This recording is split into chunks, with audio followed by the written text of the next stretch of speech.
मेरे प्यारे भाई बहनों, आज सुबह के समय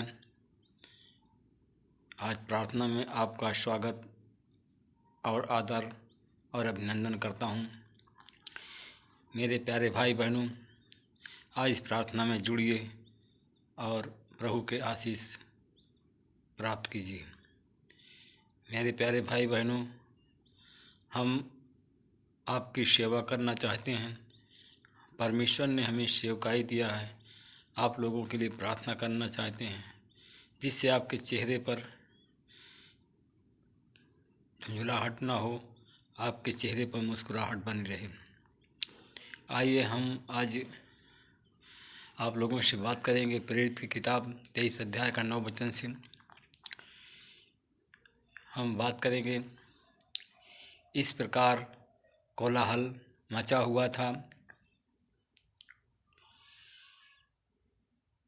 फरीसी दल के समुदाय ने उठ करके कहा और कि हम इस मनुष्य में कोई दोष नहीं पा रहे हैं, अथवा स्वर्गदूत इससे कुछ बोला हो तो हम इसे सजा दें। मेरे प्यारे भाई बहनों,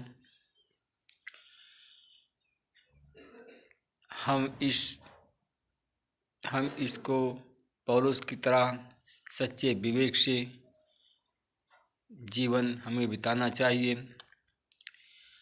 अपने विवेक को जागृत रखना चाहिए। मेरे प्यारे भाई बहनों, विवेक क्या है और कैसे विवेक होता है, उसके महत्व के बारे में पूरी तरह समझ में आ जाए और स्पष्ट रूप से समझ जाएं। विवेक हमारे जीवन में पवित्रता और परमेश्वर की ओर से लेकर के आता है और सही मार्गदर्शन हमारा करता है। मेरे प्यारे भाई बहनों, सही और गलत का निर्णय लेने में हमारी मदद करता है, क्योंकि मनुष्य की बनावट आप ही पहले दी जा चुकी है और हम उसको दोहराएं। मेरे प्यारे भाई बहनों, मनुष्य और पवित्र आत्मा के साथ ही हम संगति करते हैं। मनुष्य का विवेक शुद्ध था कि हम मनुष्य से दर्शन और प्रकाशन परमेश्वर की ओर से था। मेरे प्यारे भाई बहनों, मसीही परिवार में बच्चों को अच्छे विवेक का विकास पर परमेश्वर के वचन और अच्छे संबंध के आधार पर हमें होना चाहिए। परिवार समाज की इकाई है। मेरे प्यारे भाई बहनों, परिवार समाज की इकाई है। अच्छे विवेक के साथ में बच्चों का विकास होगा और अच्छे नागरिक वो लोग बन जाएंगे। मेरे प्यारे भाई बहनों, अगर आप कोई चीज़ चोरी करते हैं और चोरी करने के बाद आपके मन में क्या होता है, कैसा लगता है, आपके हृदय में एकदम अशांति बनी लगती है और मन में या हृदय में धीमी आवाज़ आती है और वो धीमी आवाज़ कहती है कि ये चोरी है, इसे मत कर, तूने पाप किया है। मेरे प्यारे भाई बहनों, वो हमारी आत्मिक शक्ति जो आत्मा में हमारे है और हमें पाप करने से रोकती है, चोरी करने से रोकती है। या हमारे मन को बोलने वाली आवाज़ ही विवेक है। हमारे मन के अंदर से हमको आवाज़ देती है कि हम अगर बुरे काम करते हैं तो हमको रोकती है, कहती है कि बुरा काम इसे मत कर। मेरे प्यारे भाई बहनों, हम इब्रानियों की पत्री 10 अध्याय के 16 में देखते हैं कि प्रभु कहता है कि जो वाचा मैंने उन दिनों बांधी है कि बांधूंगा, कहा कि जो वाचा मैं उन दिनों के बाद जो मैं बांधूंगा वह यह है कि मैं अपने नियमों को उनके हृदय में लिखूंगा और उनके विवेक में डालूंगा।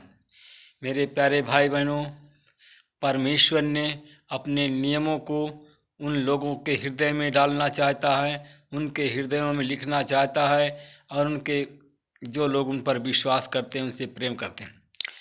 मेरे प्यारे भाई बहनों, आप एक धीमी आवाज़ से विवेक को कहा हुआ है क्योंकि आप एक धीमी आवाज़ से उस विवेक का कहा हुआ मानते हैं और अपनी अभिलाषा, अपने विचार, अपने इच्छा अनुसार से जो कुछ करना चाहते हैं कर सकते हैं। क्योंकि विवेक की बातें मानते हैं और चोरी नहीं करेंगे। क्योंकि आपका विवेक, अपने विवेक की बात मानते हैं तो आप बुरे काम नहीं करेंगे, आप चोरी नहीं करेंगे। मेरे प्यारे भाई बहनों, अगर जब चोरी नहीं करेंगे तो झगड़ा नहीं करेंगे, अगर झगड़ा नहीं करेंगे तो आप किसी से ईर्ष्या नहीं करेंगे, ना विरोध करेंगे। मेरे प्यारे भाई बहनों, आप परमेश्वर का भय मानेंगे, परमेश्वर से प्रेम रखेंगे और उनकी आज्ञाओं के अनुसार चलेंगे। आपका विवेक जब ऐसा करते हैं, चोरी नहीं करते हैं, परमेश्वर की आज्ञाओं को मानते हैं और अपनी अभिलाषा और विचार, इच्छा के अनुसार करते हैं, तो आपका विवेक कहता है कि शाबाश कहेगा। लेकिन न माने तो विवेक आपको दोष देगा, बार बार दोष देता है। मेरे प्यारे भाई बहनों, आप उस विवेक के अनुसार चलें जो आपका विवेक कहता है। अगर चोरी करते हैं तो आपका विवेक कहता है कि आप एक अच्छा काम नहीं करते हैं, मन में अशांति आ जाएगी। और जब हम अच्छा काम करेंगे तो हमारे जीवन में शांति आ जाएगी। मेरे प्यारे भाई बहनों, आज हम उन लोगों के लिए उनके बारे में बताएंगे जो कि परमेश्वर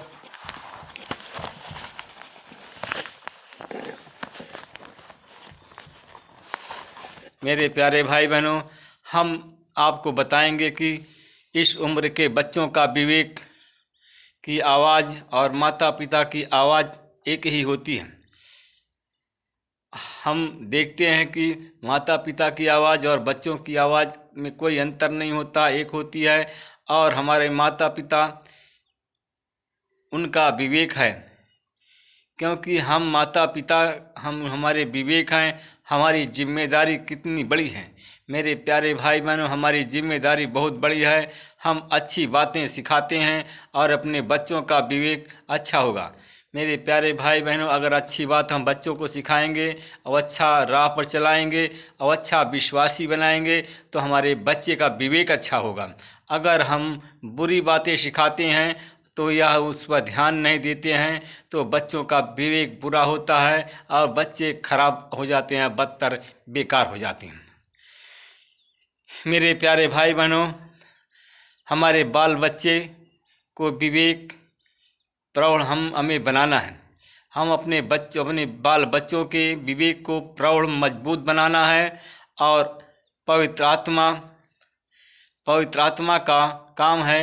लेकिन हम माता पिता पवित्र आत्मा के हाथों में केवल एक ही महत्वपूर्ण साधन है। क्योंकि हम इब्रानियों की पत्री में मेरे प्यारे भाई बहनों देखते हैं, विवेक को मरे हुए कामों में क्यों ना शुद्ध करेगा, ताकि तुम जीवित परमेश्वर की सेवा कर सको। हमें प्रभु के वचन के अनुसार पाप क्या है?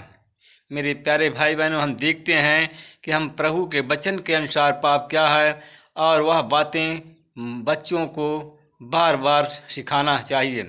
यीशु मसीह हमें पापों से स्वतंत्र करने के लिए मरे।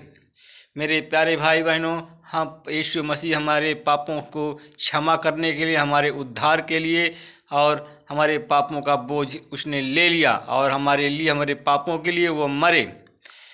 क्योंकि यह हमें सिखाना पड़ेगा कि यह करना हमारी जिम्मेदारी है और हमको बच्चों को सिखाना हमारी जिम्मेदारी है। यह काम अच्छी तरह से हम करते हैं तो पवित्र आत्मा हमारे बाल बच्चों को परमेश्वर का ठीक रास्ते में हमारी अगुवाई करता है। मेरे प्यारे भाई बहनों, छोटा बेटा अपने मुंह से जब मिट्टी खाने लगता है, मेरे प्यारे भाई बहनों, जब छोटा बच्चा होता है खेलते समय अपने मुंह में मिट्टी रखता है वक्त उसे माँ कहती है कि छी छी छी, और वो मिट्टी मुंह से कहा कि छी छी छी, और कहती है माँ कि मुंह में मिट्टी नहीं रखना चाहिए। कहती है तो बेटा माँ की बात को मान जाता है। और थोड़ी देर बाद माँ बेटा को कीचड़ छोड़ करके कहीं चली जाती है तो बेटा मिट्टी अपने मुंह में फिर डाल लेता है। मेरे प्यारे भाई बहनों, मसीही परिवार में उसकी देखभाल करते हैं तो बच्चा उनकी आज्ञा को ग्रहण करके मान लेता है, क्योंकि उसका विवेक को विकास होता है। मेरे प्यारे भाई बहनों, आइए हम प्रार्थना करें और परमेश्वर से क्षमा मांगे। जैसे बच्चे को अपनी माँ मिट्टी खाने से रोकती है, वैसे ही परमेश्वर हमें बुरे काम करने से रोकता है। आइए हम आप प्रार्थना करें आप लोगों के लिए। आप आंख बंद करें, हमारे साथ में जुड़ जाइए। परमेश्वर पिता, प्रभु यीशु मसीह, मैं आपका धन्यवाद करता हूँ। सुबह के समय में आपके चरणों में फिर आता हूँ। हे प्रभु, आप महान, सर्वशक्तिमान, दयालु, दया के सागर हैं, राजाओं के राजा हैं, प्रभु के प्रभु, अनाथों के नाथ हैं। हे प्रभु, तेरे बच्चों का विवेक अगर खराब हो गया है तो उनके जैसे माँ बार बार अपने बच्चों को सिखाती है, बार बार उनको समझाती है कि बेटा मिट्टी में मुँह मत डाल, और मिट्टी मुंह में डाल लेता है तो कहती है कि छी छी छी ये गंदा है, और वो अपनी माँ का कहना मान करके मिट्टी बाहर निकाल देता है। और जब माँ कहीं चली जाती है घूमने के लिए, फिर दोबारा वो मिट्टी को मुंह में डाल लेता है और मिट्टी को खा लेता है।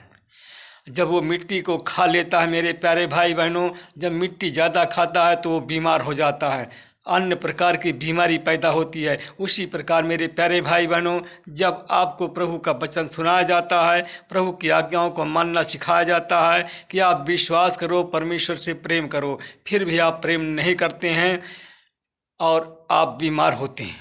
जब बीमार होते हैं, हमारे बार बार कहने पर उसकी आज्ञाओं का उल्लंघन करते हैं, एक दूसरे पर दोष लगाते हैं। मेरे प्यारे भाई बहनों, हम प्रार्थना करें और परमेश्वर के सामने हम शपथ लें, प्रण लें कि आज से हम जब प्रार्थना सभा में जाएंगे, कलीसिया में जाएंगे, तो हम किसी का विरोध नहीं करेंगे, किसी के प्रति पाप नहीं करेंगे। हम परमेश्वर आपसे, हमारा संबंध आपसे अच्छा होगा, हम कभी पाप नहीं करेंगे। आप हमारे साथ में बोलिए कि हे प्रभु, हम जैसे बचपन में बेटा या बेटी मिट्टी खाता है और माँ उसे छी करके रोकती है, और जब वो चली जाती है दोबारा खाते हैं तो बीमार हो जाते हैं। मेरे प्यारे भाई बहनों, अगर आप ऐसा करते हैं तो परमेश्वर के सामने प्रण करें, शपथ लें और कहें कि हे प्रभु, आपने जो कार्य करने के लिए हमें सौंपा है, जो रास्ता बताया, हम उसी रास्ते पे चलेंगे, हम अपने मनमानी नहीं चलेंगे, हम शैतान के कहना नहीं मानेंगे। तो मेरे प्यारे भाई बहनों, आप बीमारी से बच जाएंगे, आप अच्छे हो जाएंगे।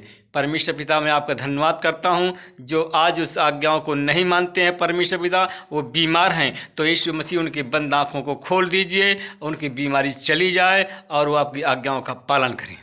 मैं उन भाई बहनों के लिए प्रार्थना करता हूं जो इस कारण संतान विहीन है, संतान नहीं है, वो बांझ कहलाते हैं, तो यीशु मसीह उनके बंद आँखों को खोल दीजिए, जिससे उनको संतान की प्राप्ति हो, वो बांझपन के कलंक से धो दीजिए और चंगे हो जाएं।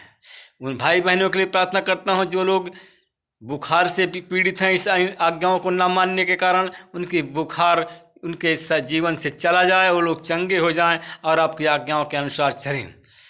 मैं परमेश्वर पिता में आपका धन्यवाद करता हूं, जो लोग पेट के गैस की बीमारी से पीड़ित हैं, ऑपरेंटिस ट्यूमर पथरी की बीमारी से पीड़ित हैं, यीशु तेरे नाम से इसी समय वो चंगे हो जाएं, तेरे नाम की महिमा हो। उन भाई बहनों के लिए प्रार्थना करता हूँ जो दुकान का बिजनेस करते हैं, जो व्यापार करते हैं, जो लोग नौकरी करते हैं, इन सब पर प्रभु आपकी आशीष हो, उनका विकास हो, उनकी उन्नति हो और आप में बढ़ते जाएं। इस प्रार्थना को हम प्रभु जी हम हर एक यीशु के नाम से मांगते हैं। वो भाई बहन जो हैं हमारे साथ में जुड़े हुए हैं, चाहे जिस रोग और जिस बीमारी से पीड़ित हों, वो अच्छे हो जाएं, जो संतान विहीन है उनको संतान मिल जाए, हर एक उनकी मनोकामना पूरी हो, यीशु के नाम से प्रार्थना मांगते हैं, आमीन। मेरे प्यारे भाई बहनों, आप इस वीडियो को, इस प्रार्थना को ज़रूर सुना करें, जिससे आपकी भलाई हो, आपका कल्याण हो। इस सुसमाचार, इस वीडियो को लाइव सब्सक्राइब करें और परमेश्वर के राज्य को बढ़ाएं, जिससे आपका राज्य बढ़ जाए, आपका विकास हो जाए। आप परमेश्वर के राज्य को बढ़ाएंगे तो आप भी बढ़ जाएंगे, आपका विकास होगा, आमीन। प्रभु आप सबको आशीष दे, रक्षा करें।